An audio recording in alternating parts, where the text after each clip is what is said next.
Welcome to the show. I'm Danella, and here's what's happening now. This week, I like white men though. They pay bills on time. They kiss you in the mouth for no reason at all. comedian Cristina Payne has joined us. What? That's right. Ninja's here. He's our first furry guest on the Yeah. podcast. I'm happy to have you here, Ninja. Look, he's camera ready. So let's talk about your start, because first of all, you don't really know of many female comedians. They're there, but they don't get as much shine as the men, I feel like.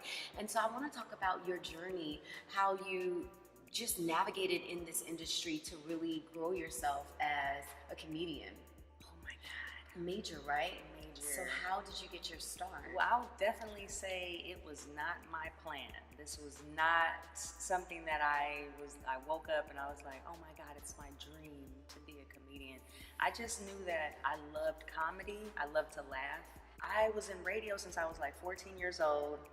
And, you know, doing radio, you end up meeting a lot of musicians, a lot of comedians, a lot of everybody. How 14? We can't just say that and keep that moving. My God. Well, I was a page for the first black mayor of San Francisco, Willie Brown. Wow. And because of my upbringing, like I grew up in the projects, I was homeless, my family.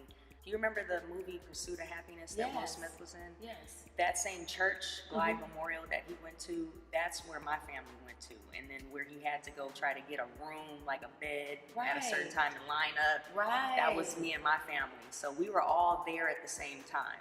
Like I used to play with his son. And, Wow. yeah, everything like that. So it was, homelessness in San Francisco is real.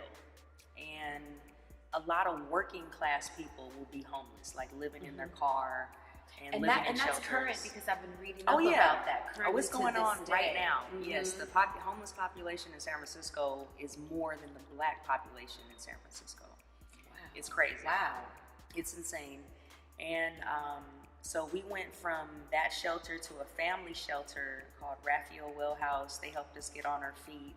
And then we were able to move into a one-bedroom apartment in the Fillmore district in San Francisco, which is like the Harlem of the West Coast. And from then we just started getting on our feet. My dad had to work like 3 jobs sometimes to take care of all of us, but it was like 6 of us. That's what. Yes. Living in a one-bedroom apartment. 6. Wow. Yes, and then, you know, my mom applying for Section 8 and all this other stuff. So now we're living in the projects, a 3-bedroom. Okay. And I'm like, okay, at least I got my own room a little bit. I'm sharing with my sister. And the one thing my mom always made sure of was that we had good education. And my mom's mouthpiece, she is a G. Like, she's Filipino, and my grandfather was an attorney in the Philippines. And she was a paralegal in a business master's and everything in the Philippines.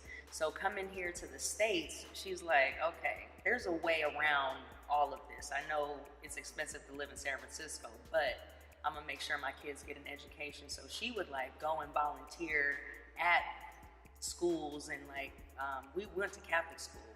So she would come volunteer at the school, come work, come stay after school, come clean, just so that her 3 younger kids could like go to school for free in a sense.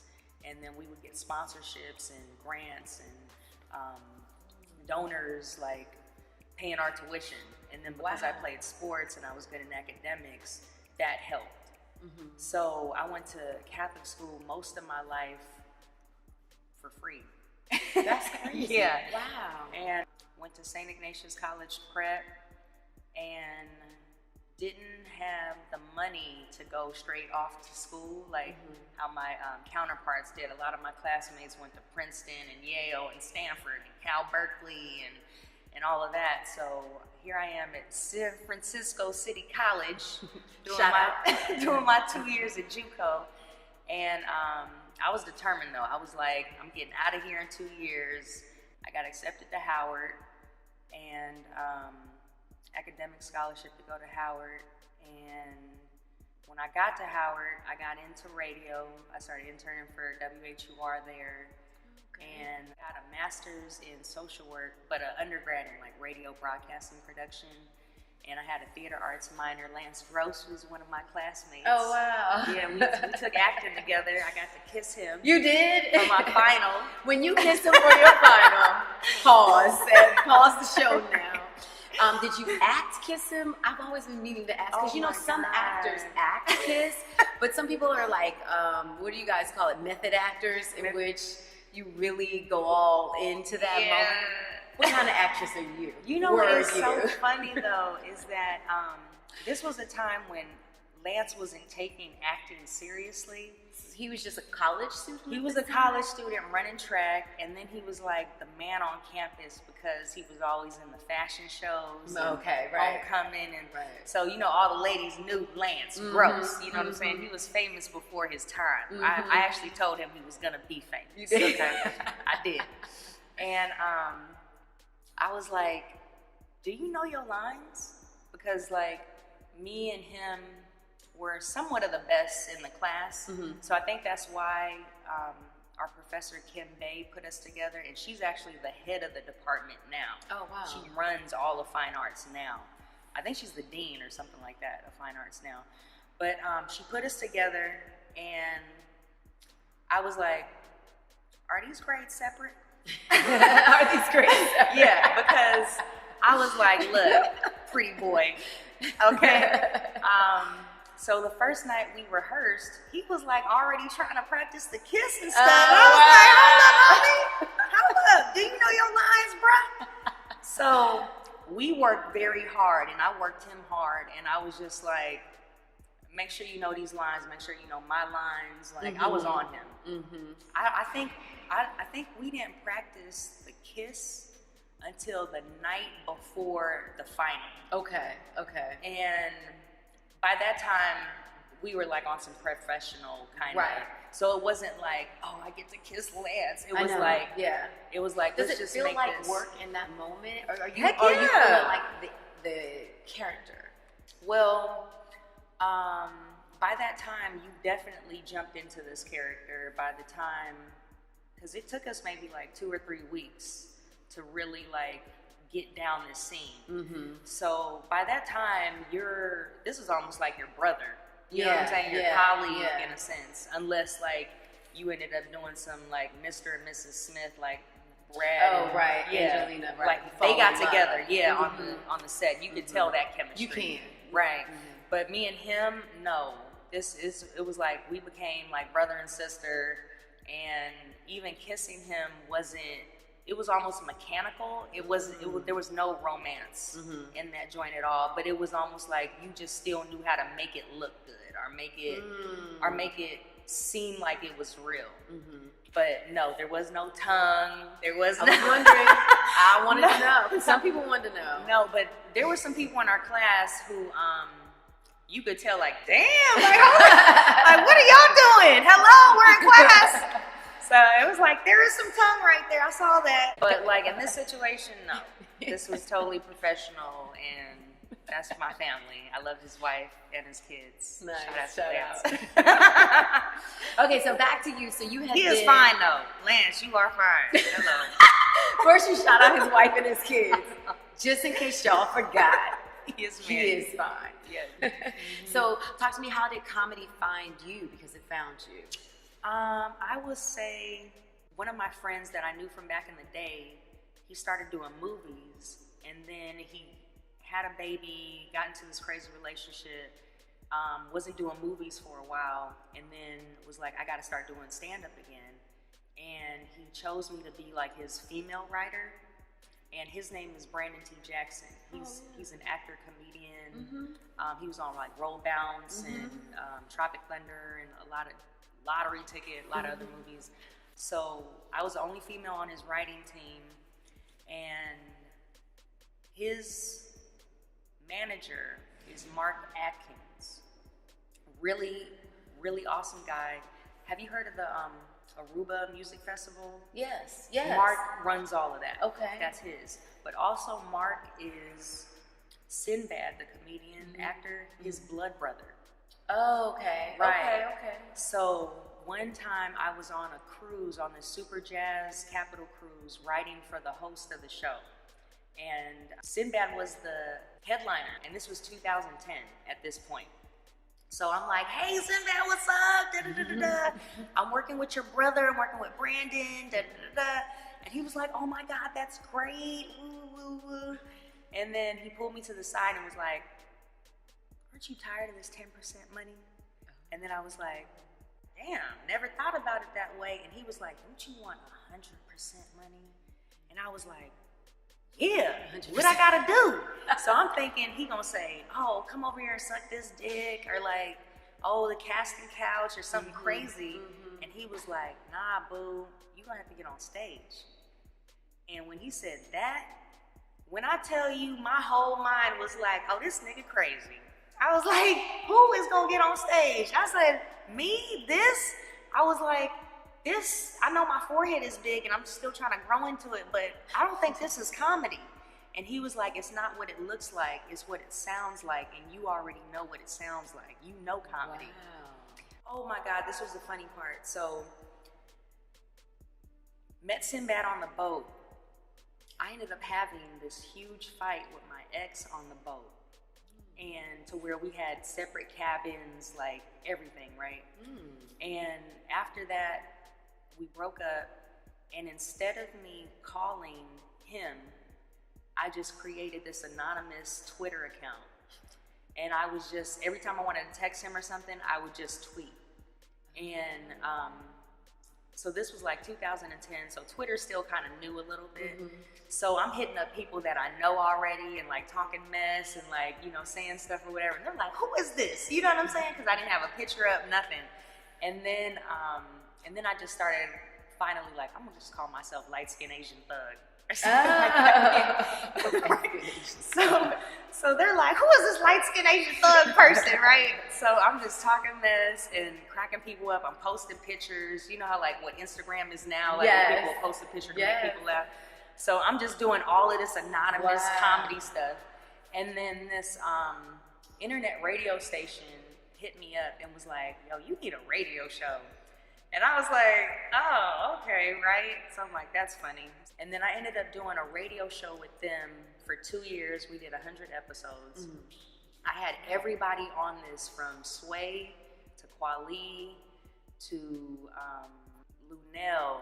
Like, I had so many people. Cece Peniston, Roland Martin. Like, I had everybody on, like, every show. It was like a phenomenal show. And from that, Fubu Radio hit me up. I signed on to them, signed the contract, everything, and they were like, you know, we need help, executive speaking wise, and then we can do your show later. So for the first 4 years, it was like, I'm the program director, I'm like helping with ads and promo, and like, I was like really behind the scenes, like really helping get the start up of this up and running. Now, Fubu Mobile, we have like 50 stores in Brooklyn. Really? Yes. And then we have Fubu TV that is now going to turn into the urban / like Apple TV or like Hulu or like a Black Netflix. I got you. So it's going to be like content provider. All like urban content for us, by us. Yes. And so we're showcasing comedians now already, and podcasts, and you know, this might even be something that they're looking into. Yeah. Amazing. And so we're working on. That's great that they're doing that. I didn't know they were doing all that work. Yeah, it's a lot going on, and that a lot of people don't know about. And the 25th anniversary of Fubu, the collection clothing line, has just happened. So now we're in Urban Outfitters. We're in select Walmarts. Really? Yeah, like we're like across the world on some realness, and people just have no idea. So a lot is going on.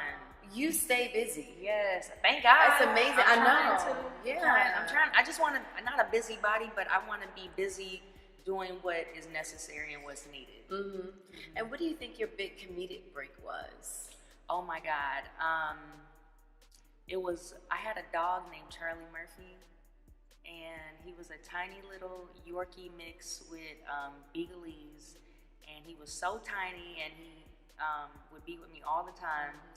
And one of my friends who I used to manage, Eddie Bryant, was opening up for Charlie Murphy, the comedian, at the Howard Theater. And this was almost 4 years ago. I think it is 4 years ago now. It's 4 years ago this month. Wow. Yeah. Wow. And so Charlie Murphy was headlining, and because I'm a comedian talent, well, no, at the time I just was talent in a sense, so I can kind of come through the back, you know, whatnot. And Queen Aisha opened the door when I was about to come in. So I was like, hey girl, what's up? She was like, oh, Eddie, Tony, Charlie, they all down there, go ahead. And I was outside contemplating, should I even go in for like 30 minutes? Really? I was like, oh my God, I'm not really dressed right, blah, blah, blah. And it's almost like that feeling where you know you're supposed to go in. Don't be afraid. It's like where that fear is trying to like block you. So it was like, girl, just go in. And then once I saw Queen Aisha, I was like, all right, let's go. Go down the stairs. I put Charlie Murphy down. Charlie Murphy takes off, runs into this open door, and I'm looking for him, and then it's like a security guard and somebody else, and then I'm like, oh, I'm looking for my dog, and then I look, he walks into Charlie Murphy, the comedian's dressing room. No, that's crazy. He sits right next to him, and they're all in there smoking weed and shit like that. Yeah. He goes in there, sits next to him, almost as if, you gonna pass that? No. Yes. Sat in the chair right next to Charlie Murphy, right next to him, like right here, like how Ninja's doing. Like Ninja. And oh my gosh. yeah, That's crazy. You have to go in and basically say, can I get my dog Charlie Murphy? Right. To Charlie Murphy. Right. And then when I went in Like, there, what do you say? Right. And so then when I went in there, I see Eddie Bryant in there, and I see Tony Woods. And Tony Woods is like now my comedy daddy. Okay. So I know Tony. I know, you know what I'm saying, Eddie. So it's almost like a come in type of situation. And they smoking weed. So I was like, you know what I'm saying? So no one's angry. Everyone's relaxed. Exactly. Right. And then the funny part is that Charlie Murphy's a dog person. Like, he's a dog lover. So he is damn near trying to kidnap the dog. The dog. Like, I'm taking this dog with me kind of shit. And my dog Charlie Murphy has a beard, and he's got attitude, and he's hella little and black. So he was like, your dog's name is really Charlie Murphy. And they was like, the dog look like you. And his then girlfriend was in the room with us, and Cece Peniston was there. Oh, okay. Yep. Okay. So that's how we all got tight. And Charlie Murphy was like, we all hung out that night, and he was like, I really want your dog. And I was like, I'll give him to you. But my dog didn't want him. Right. Right. He was like, nah, I'm good. I got an owner. So then he was like, all right, if your dog ends up having another litter, he was like, let me know. I want the girl out that litter. So 3 months later, 2 or 3 months later, he's at the Baltimore Comedy Factory, and my dog Jade is pregnant. She happened to get pregnant again, and I'm just like, oh my God, well, let me go and tell him. Right. You know, whatever, right? Right. So we go see him at the Baltimore Comedy Factory, and we're in the green room, and my dogs are in there with him. He's rubbing Jade's belly like how you are. Yeah. And then her belly moves. No. Like, it's almost like she's going into labor. And he's like, yep, if she has a girl in this litter, I want one. So she ended up having him the next day, that next night, the next morning, and there was a girl. It was a black girl who looked like him, and he was like, "Oh, I want her." And then that's when because he didn't have my number, so he tweeted me and was like, "Hey, come do some stage time for me tonight. Come open up." And I'm like, Charlie Murphy just tweet. I was like, "What? He crazy." I was like, crazy. what? On a Sunday. So it's like his last show. And I was just there the night before on Saturday. So I'm like, if I would have known this the night before, I would have just stayed overnight or something. Right. You know what I'm saying? Because now I got to drive. It's like a 2-hour drive now. So I try to get back out there. I didn't get there in time to like make the opening.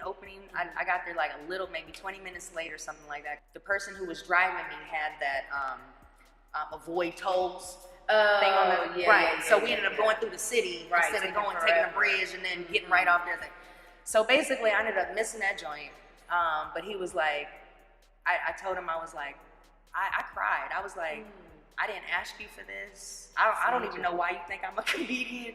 Like, and I cried straight up. And he was just like, Word, like, because at first he was kind of like, I think he was mad at me for missing the opportunity or something like that.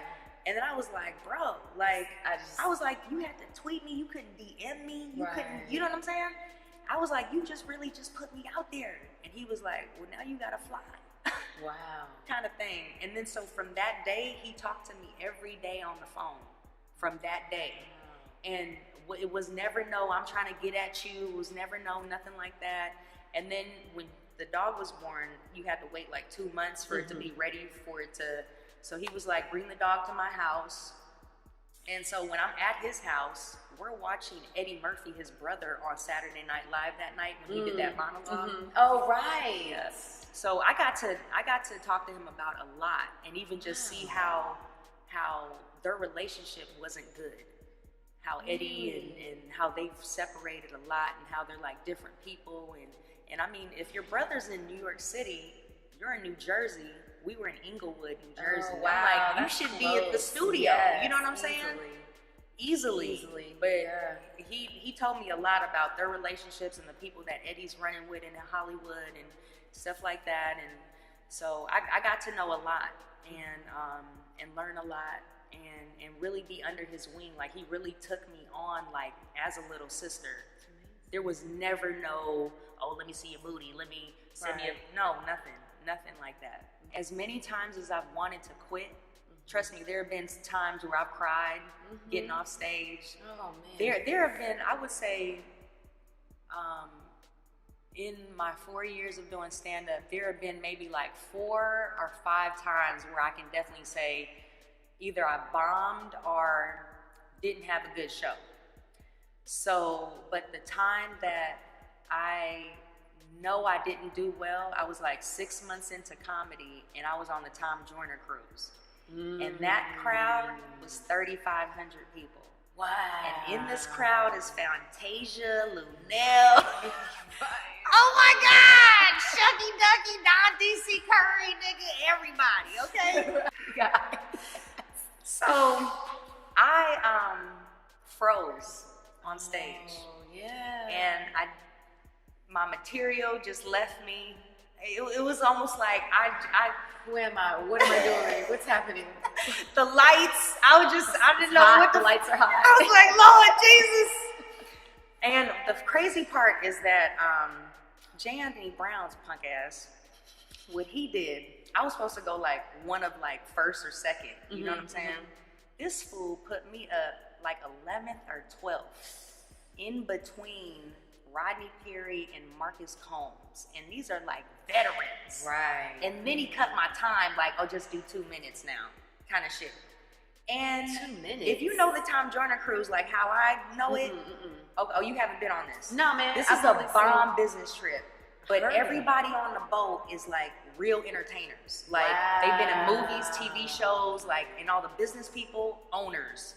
Doctors, lawyers, heads of corporations, girl. It's a bomb business like, trip. In the promos, you know, they would do concerts based off of it, but I never knew who the people were on Bomb the cruise. business trip. There are no fake niggas on this boat. Wow. Like, you got to be a real person for real to be on this boat. It's not a game. So, like even Kathy Hughes, everybody, Tyler Perry on the boat. It's easy, nothing, no problem. So I bomb in front of all of these people, right? And J. Anthony Brown is still talking mess about me, like while he's on set, while I'm behind the scene, I'm crying. I'm just like, oh my God. I'm like, oh my God, right? So everybody's coming backstage to my rescue. Everybody's just like, oh my God, that's fucked up what he's doing to you. Yeah. Da, da, da, da, da, blah, blah, blah. So basically from bombing in front of 3,500 people, it was almost like now all of these small rooms wasn't anything to me. It was like, now this is just a classroom. Wow. And I'm your substitute teacher. Oh, you gonna pay attention to me. Yeah. You're gonna listen to what I got to say. So that's how that flipped. And it was almost like, if you weren't strong, you would have stopped. You would have quit. You would have been like, oh, I'm good. But it was like, I was still booked for more shows after that. And then like every time I tried to quit, I would still keep getting booked for more shows. And it's like, oh my God, I can't stop. And Charlie Murphy always said, can't stop, won't stop. He was like, keep comedy first. Of course, God, you know, da-da-da-da. But he was like, if you put comedy first before anything, just make it to that stage and you'll be good. And even like Tiffany Haddish, girl, I've known her for over 10 years. Super funny, love her. And what me and her had in common was that we didn't look like comedians. Right. So people wouldn't know, you know, until we opened our mouths in a sense, especially her already having all this stage experience and whatnot, being in California, because she's been doing comedy since 15. Yep. So when we met, I was just like, oh my God, like to see a pretty person doing comedy was like, okay, all right, so we don't have to look all crazy and whatnot, but she was always still like featuring or opening up for somebody. She wasn't really headlining yet. And then on top of that, we're like the same age. So she didn't get a lot of notoriety, probably stand-up wise, until she was like getting close to 30. Yeah. But Tiffany being on this level now, and where now it's not rare to see somebody who looks as cute as she does and then be as funny. Hilarious. Right. So even in 2010, when I was like talking to Sinbad, like, funny don't look like this. I know my forehead is huge, but come on, this ain't funny yet. And then he was like, it's about what it sounds like. So even with Tiffany, if you just hear her talking and her voice and her accent and you know how she says things and stuff like that, it's funny. It's really funny. And so shout out to her for even giving me the confidence, and because we were all in New Orleans. I was an extra in Girls Trip. Oh, what? Yeah. And I have to go back and watch. Yeah, I mean, but it was like the crowd stuff. The crowd thing, I'm gonna have yeah, to look for you. Yeah, for Essence Fest. Oh yeah. Yeah, but okay. we were all there, and so we were there while she was filming and everything. She was telling me like about the movie and who's all in it, and I was like, wow, it's major. You know, your whole life is about to change after this, right? Like, Queen Latifah, Regina King. Like, I was like, oh my God, like, girl, this is about to be crazy. So to watch her whole life change and to still stay in contact with her, and it's just amazing. And she's just like, girl, it's coming for you too. Watch. She was like, just stay the course, because you're doing what you need to do. And what you can't do in this comedy business is cheat the stage. You got to do your time on stage. This ride has kind of been like, you're learning how to surf, and first you got to know how to swim. And then when you get out there, you're like waiting for the right wave. And then it's like when you get on the wave, it's like, now you got to stay on this joint. And then once you learn how to stay on and you're balanced, then it's like, okay, now I can do a couple tricks. Now I can, you know what I'm saying, do a flip or something. And I think that's where I am now, where it's like, okay, I've learned, I know how to swim now. And I know how to paddle out.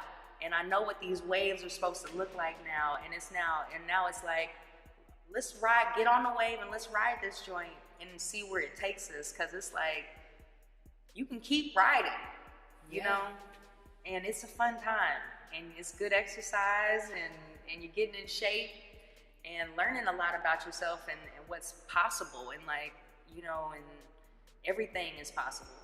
And for me to have been somewhere where when I was 14, 15 years old, and I loved to do radio because I was behind the scenes and nobody could see me, and then little by little getting pushed out where, oh, the mayor's office wants you to be their press advocate for the youth because of your background story of being homeless and being in the projects and stuff like that, and we want you to tell the rest of these youth that they can make it, and da-da-da-da. And so I'm like crying in front of thousands of people talking about my story, and to where I took public speaking classes like my first year in college. I would cry in front of class.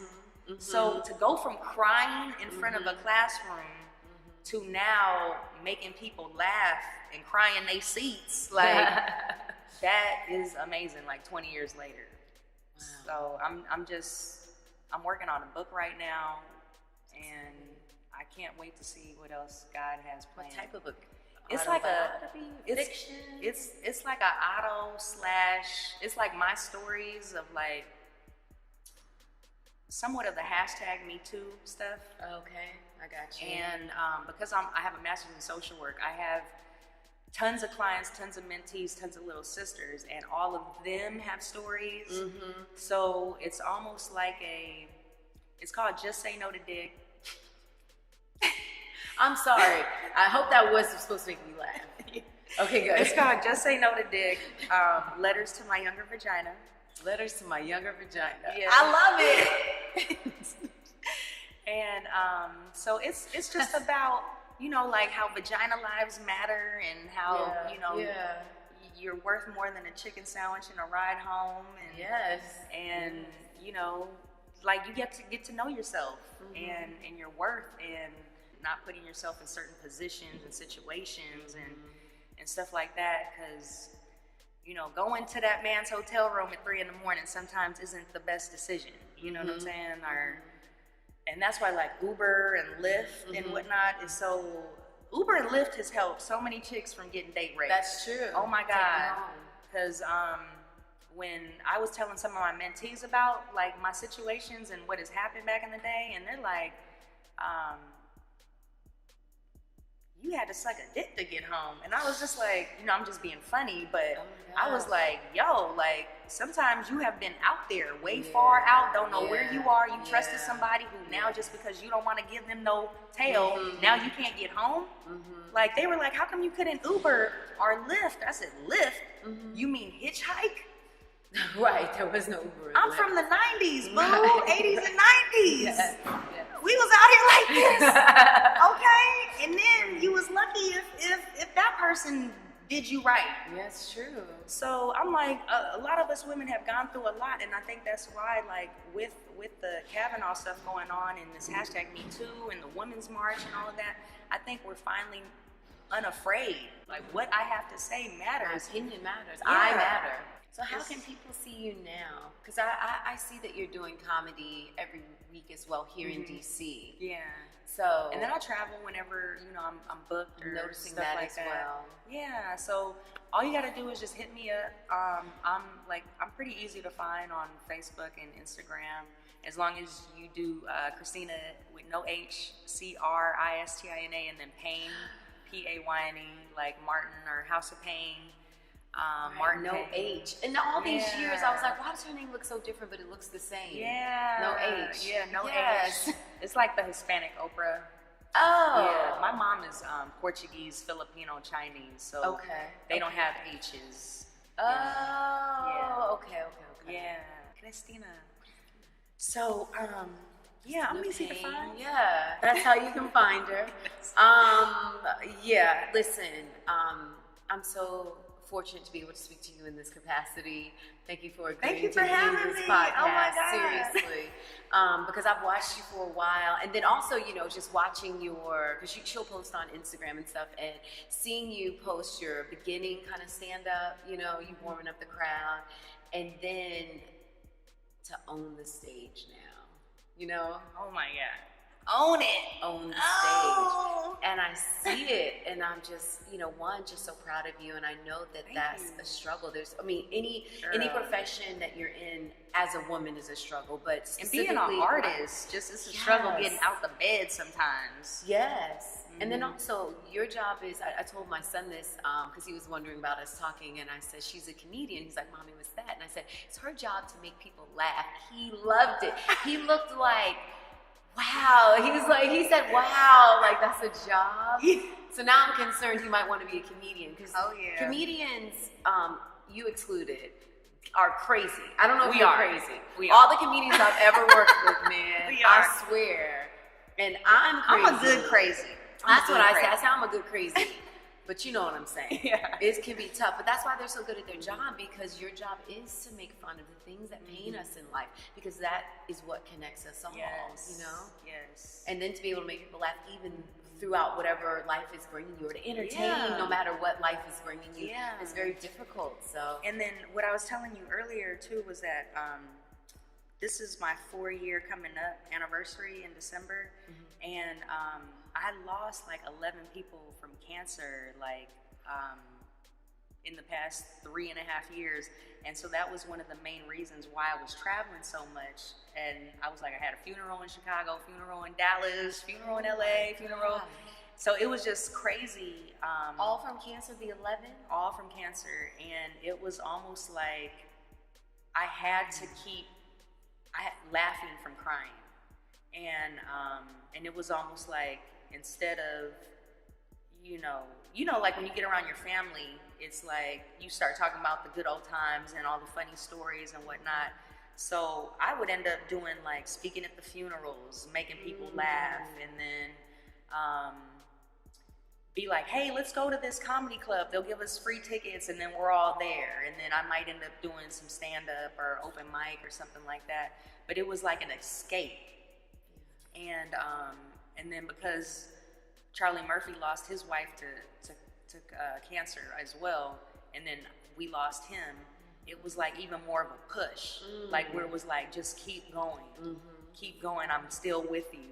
You know, we're all still with you. We all got your back, and we're all like supporting you as your guardian angels, like to keep moving forward. So it was almost like every time I lost somebody, it was fuel. And every time I wanted to quit, it was like them saying, keep going. And I'm like, really, like, why? Wow. But it was like somebody would always give you something to keep you going. God always knows what you need when you need it. Yeah, so it's been tragic, but it's been amazing at the same time. And I'm like really excited about these next 5 years. And it's only getting better and better. And I'm like more so now trying to get better with my timing, not just in comedy and on stage, but in life. And I think that's what God's been trying to show me, is that timing period is key. And you got to be selfish about your time. And your time here is limited. And what you do with it is very important. Who you spend with it is important. And we're really here to help make this whole time we all have here better. So yeah, I'm looking forward to the future. It's amazing. And plus in your career, timing is everything. So it's Yes. amazing that is what you're getting from God. That is the center of your career as well right now. Right. It's Oh my amazing. God. And I'm glad that you shared that with us, because so often you will see people waste their time, Yes. waste their gifts. And we don't realize that sometimes all you do have is that exact moment that you're in. Right. You may not get that moment again. Right. And then also, my pastor told me that the talented tenth, that whole parable thing, that one talent that God has given you is supposed to be enough to suffice for your whole life, like where you should be able to live off of one talent. Now, if God has given you 10, Yes. okay, and you just sitting on it and not doing nothing, like, oh my God, like, why? Oh my God, do something. Like, because even if you have that one, like, don't bury it. Like, if you can do hair, if you can cook, if you can do makeup, like, if you're good at passing out flyers, if you're... No, for real, those are jobs. Yeah, those are jobs, man. Like, driving people around, like, if you can, it's money to make out here. So, and then if you got 10 talents, oh my God, you should be a freaking billionaire, or at least working towards it. Girl, I'm hearing your message that you were sending right now. Because that is the message that I am on right now. Yeah. That is my mission right $1 billion. now. Yes. $1 billion right here, okay? Shoot. We about to get But this that's money. amazing. It's true. If you have more than one talent, get that money. Let's get that money. Can I say who's the real MVP? Ninja. He is so sweet. And we're just rubbing this little dog. And I know I have a lot of men that watch my podcast, surprisingly. And I know there probably some of you might be thinking, I wish I was that dog. One time this guy was like, can I be your dog? Yeah, because he is so sweet. He was like, you could train me. You could train me. You could walk me. You could walk me. And he's been so good, no barking. So I just want to thank you for keeping the energy all peace and love. Well, thank you for bringing Ninja in yourself. And Thank you. just sharing your story with us. Oh my I God. appreciate Thank it. you. Definitely. As always, thank you so much for joining. Oh, yeah. And my new show with Fubu Radio is Oh, yes. starting this fall in December, finally. That's awesome. And how can people tune in? FubuRadio.com. So tune in. And then also, I am the new spokesperson for Ben's Chili Bowl in Washington, D.C. That's major. And Congratulations. So we'll be on H Street Festival this Saturday, passing out free ice cream and water and balloons for the kids. I will see you Bring your there. kids. I will, yes. yes. Come see us on the rooftop. Ben's upstairs on H Street Northeast, right by Union Station. That's awesome. Yeah. Congratulations. And for FUBU Radio, once that starts, is that weekly, daily? Weekly. Weekly. So weekly. So we know how to find you. Yeah. So again, thank you so much. It'll be so fun. Oh my God. I'm Love excited for you. Thank And you. thank you for joining the show. As always, I hope you have an incredible weekend. I tell them that. And I will see you next week.